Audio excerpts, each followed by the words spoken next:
Ang next na pag-uusapan natin ay ang periodic table of elements. And ang periodic table of elements ay devised by Dmitry Mendeleev. And yung nagre-review ako way back 2018, honestly, di ko din memorize lahat ng names ng groups and elements kasi for me, parang hindi siya worth it.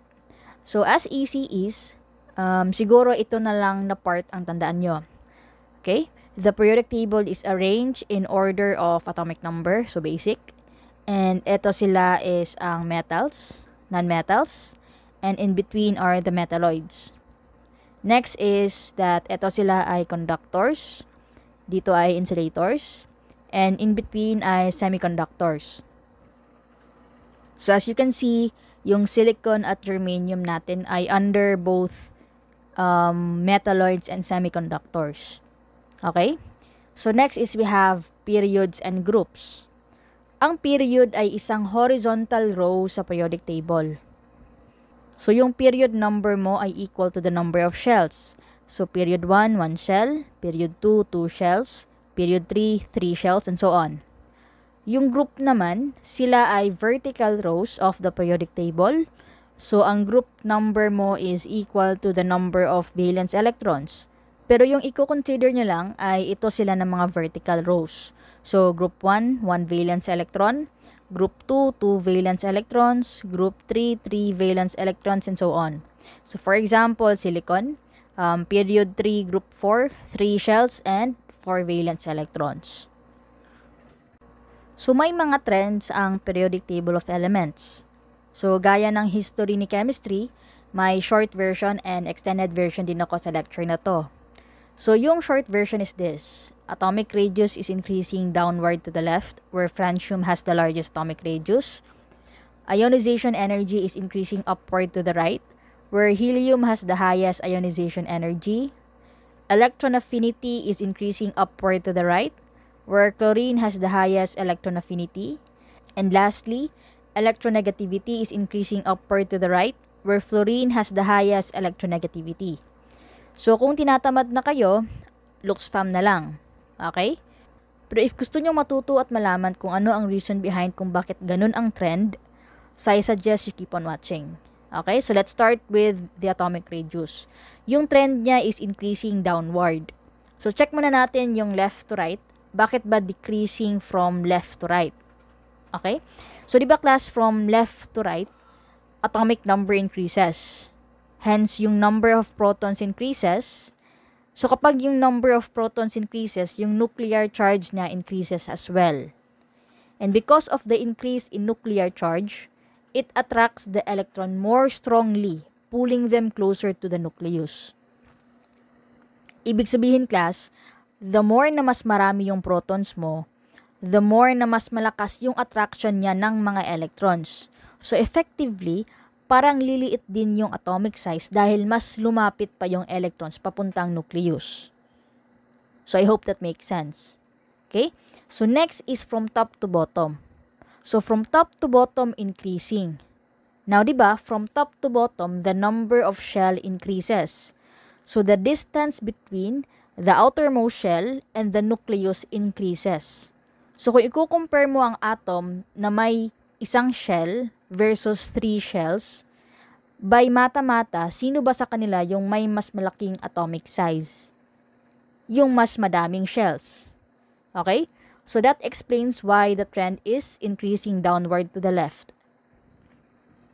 Next is we have the ionization energy.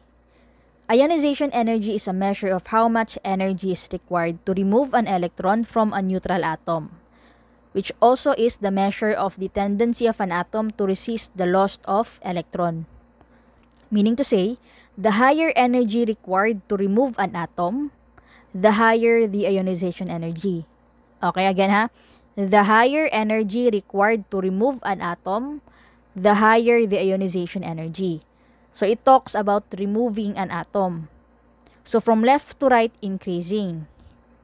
Okay, so diba from left to right, the atomic radius decreases. Therefore, yung distance between the outer electrons and the nucleus decreases. Now, according to Coulomb's law, kapag maliit yung distance between two charges, yung force of attraction ay tataas. So meaning to say, dito sa right side, mas mataas yung force of attraction, hence mas mahirap i-remove yung electrons. So kapag mas mahirap i-remove ang electrons, kailangan mong mas mag-effort or mas mag-exert ng energy para ma-remove, hence mas higher ang ionization energy niya. Another analogy for this is yung the boat is sinking, group yourselves into 8.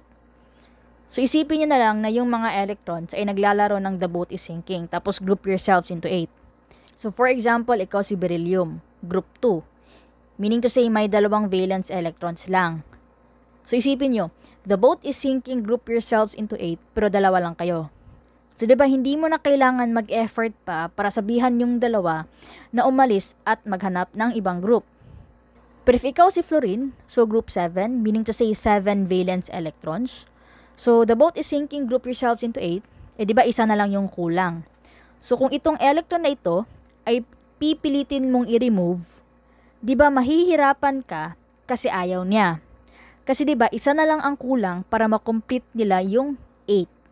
So meaning, mas kailangan mong mag-effort or mag-exert ng energy to remove this electron. Hence, mas mataas yung ionization energy. Okay, make sense? So next is yung top to bottom. So top to bottom is decreasing. So diba from top to bottom, atomic radius increases. So yung distance between the outer electrons and the nucleus increases. So F is equal to KQQ over R squared. So kapag mas malaki yung distance, mas mahina yung force of attraction. Therefore, it's easier to remove the outermost electron. Next is yung electron affinity. So increasing upward to the right. And by definition, electron affinity of an element is the energy given off when an electron is added to the neutral atom. It also refers to the measure of the willingness of an atom to receive an electron. Okay, so it talks about the willingness of an atom to receive an electron, and it also talks about energy. So just remember na kung mas malakas yung attraction of electron to the atom, mas greater din yung energy released. So from left to right, di ba increasing? So from left to right, atomic radius decreases. So F equal to KQQ over R squared. So kapag mas maliit ang distance, mas malakas yung attraction. And kapag mas malakas yung attraction, mas greater yung energy released. And kapag mas malaki yung energy released, mas malaki yung electron affinity niya. Make sense? So kung gagamitin natin yung the boat is sinking na analogy, so the boat is sinking, group yourselves into 8, yung dito sa right side, willing na willing sila to accept electrons kasi mas malapit na silang makumpleto. Okay, so it talks about the willingness. Now, from top to bottom decreasing.